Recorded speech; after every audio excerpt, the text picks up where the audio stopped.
everyone, and welcome to the AEPHO's capstone project.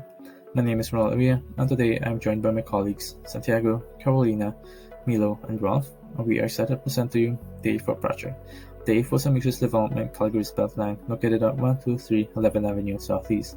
It is a 12-story building designed with a combination of concrete, steel, and mass timber construction. The AEPHO is designed to accommodate the live-work environment with retail, personal, and consumer service spaces such as restaurants, fitness centers, libraries, and much more. It also offers living spaces provided with large amenities, allowing for a wide variety of activities and interests that meets everyone's needs. With several goals in mind, we began by exploring and creating ideas that were unique to one another. We started off by identifying the scope of the project, how big and how far we want to go in terms of the size and height of the building, how the commercial and residential building should be oriented to maximize the building efficiency. While these ideas come into life through our designs, we also began to face problems as to how we can incorporate these goals effectively and how they can work together to create a successful building. In order to solve these problems, we each took our designs to the next step and started to produce massings that places each goal into actualization, beginning with green spaces and green roofs for sustainability, producing solar studies to identify how the building must be shaped to maximize the utilization of natural light, and creating residential spaces that accommodates affordable housing and barrier-free access.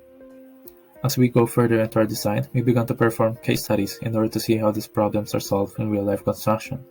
Similar to our project, Canada's Earth Tower also applies a hybrid construction system that mixes mass timber products along with more common construction systems such as steel and concrete. This project also has features that we plan to integrate into our buildings such as sustainability through the use of green spaces and an open concept commercial plaza. Another big inspiration to the project is the Vancouver mixed-use tower, which utilizes the open plaza concept into another level, allowing for fresh air circulation and natural light.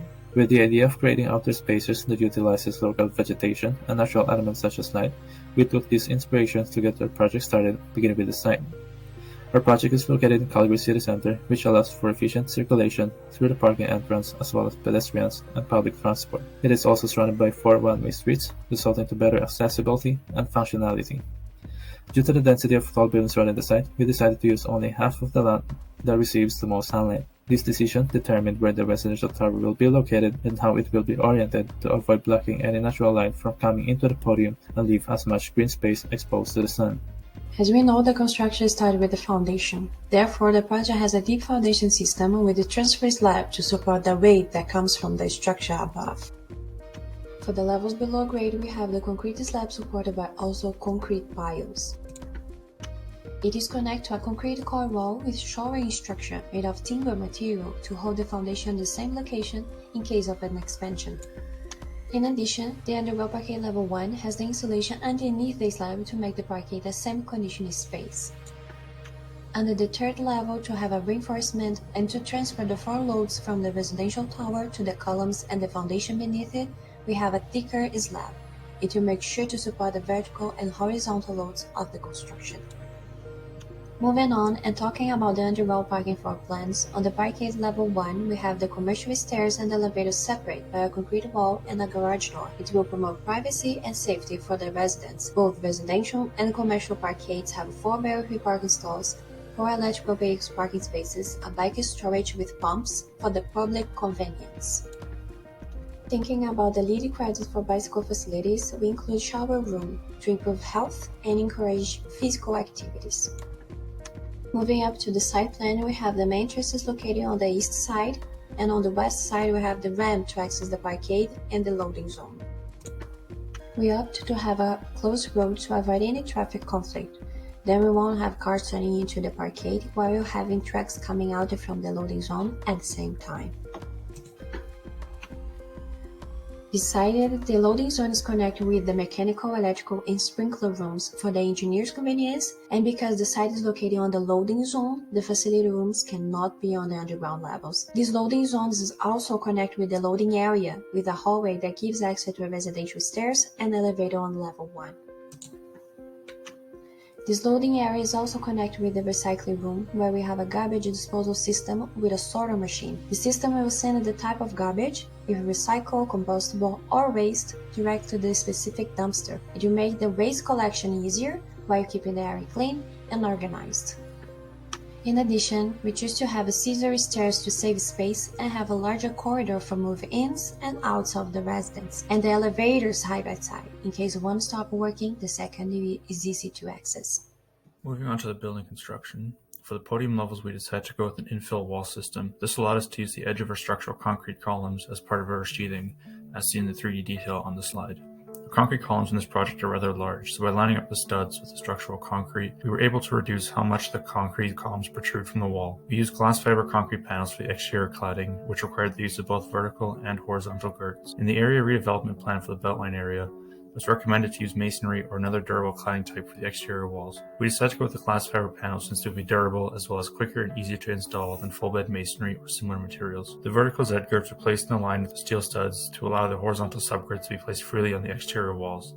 This then allows us to use a variety of different panel sizes on the exterior of the building. Our first and second podium levels have an opening in the floor to allow for natural light to light up the interior spaces rather than artificial light. This opening made our first and second floor spaces interconnected, which required us to place draft stop on the underside of the ceiling, as seen in the detail on the top right. We extended the draft stops 500 millimeters from the ceiling as required by the building code. On the east wall of the podium, we incorporated a green wall system. We wanted a feature piece or eye catcher to help break up the long building facade. Since we're going for an organic look and feel, we decided that green wall would be a good way to add some color and fulfill those goals on the east facade. We found manufacturers that made green wall systems and researched existing projects to try finding a solution that could work for our project. With our case studies and manufacturer samples, we found a suitable system and designed our green wall.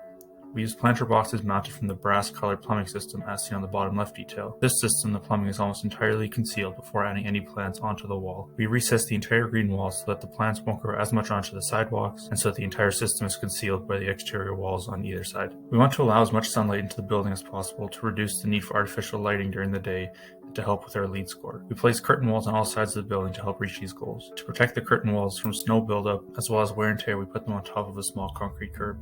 To prevent this from being a thermal bridge, we wrapped our air vapor barrier up the wall and added rigid insulation behind the concrete panel. For install ease, we lined the glazing pocket of the mullion with the outside face of the sheathing as seen on the detail on the top right. This would allow the air vapor barrier to run directly to the glazing pocket of the mullion without the need to wrap around a corner. For the residential tower, we used the same infill wall system as for the podium, as seen in the 3D details on the page. Our windows are made of the same aluminum mullions and glazing as used on the podium. We embedded these windows in the exterior wall and lined up the glazing pocket with the outside face of the sheathing. This was to make the install quicker and easier for a contractor. For the cladding, we decided to use phenolic panels. These panels are very hard and durable, which made them a good choice for high-use areas such as a balcony, where furniture hitting the wall or people would not be uncommon. To make the roof easily accessible to individuals with reduced mobility, we stepped our transfer slab as seen in the detail on the bottom left.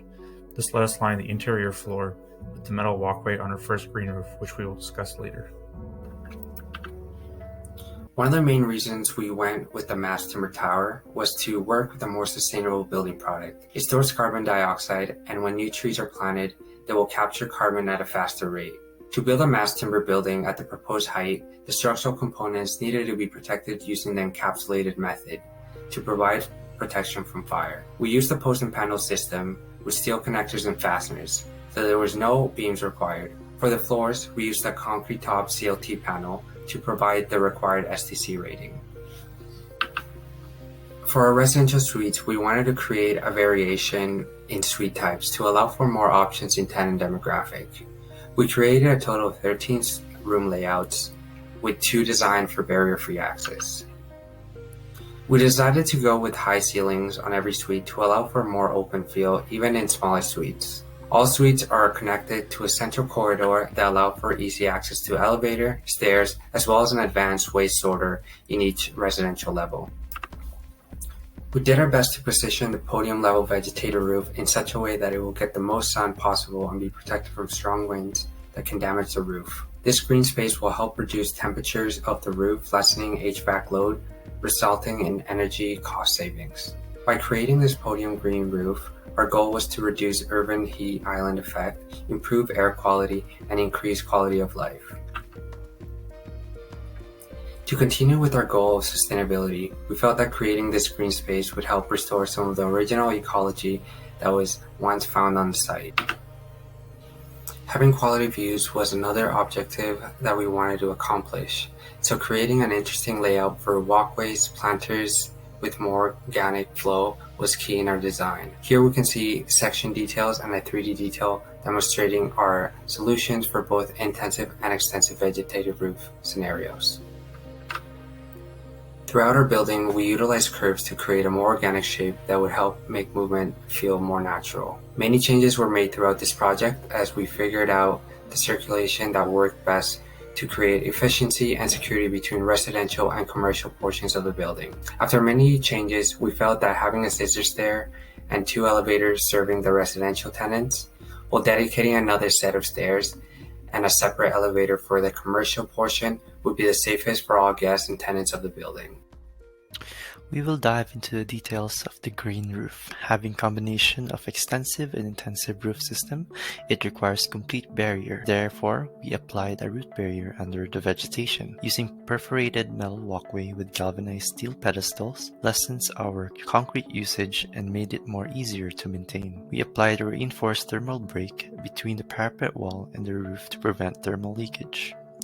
On the residential roof tower, we placed solar panels, mechanical units, and perforated walkway. This part of the building also contributes to the heat island reduction and gaining us lead points. We continued the curved design of the balcony to our roof to reflect the organic design of the whole building. This area of the building is only accessible by the maintenance crew. For the cantilevered roof, we had to make sure it's encapsulated, and second, does not have a thermal leakage. We made sure to put 2 layers of Type X gypsum along with insulation to make sure it's fire rated and thermally sound. For the balcony, we designed and created 30 different configurations of our balcony, each having individually put in sheets and measured each of the curves. Having this type of balcony, we created a 3D detail and labeled each important part. The railing is designed to act as a handrail, which extends down and acts as a sunshade for the tenants below. We used plastic pedestals with vertical wooden sleepers to hold the final composite decking on top of the wood-grained aluminum panel and is mounted to the CLT floor supported by a metal ankle.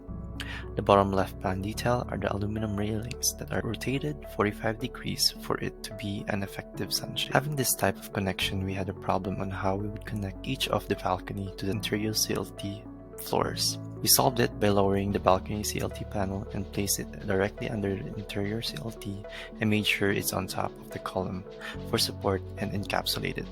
For ceiling heights, the residential commercial parkade have mostly 3200mm height, except for the main commercial floor of 3800mm. For commercial ceiling, we use a suspended wood louver with custom cut gypsum ceiling, and this choice adds openness to the surrounding. Diving into the details, the ceiling is suspended below the concrete floor with an open to below design. We had to make sure that the floor is exposed by covering it with gypsum and mirror glass to spread incoming natural lights from the dome. On the bottom right is how we solved the problem. The ceiling is exposed to a curtain wall by putting an insulated spandrel panel. On the residential ceiling, we have used a variety of ceiling types and made sure to include the ceiling details on every connection details to ensure accuracy. Finally, during the semester, we used the Altus cost guide to help us calculate the approximate cost of the actual building. We came up with a cost estimate of $71 million. That concludes our capstone project, and if you want to see more in-depth information, you can scan the QR code or click the link on the chat.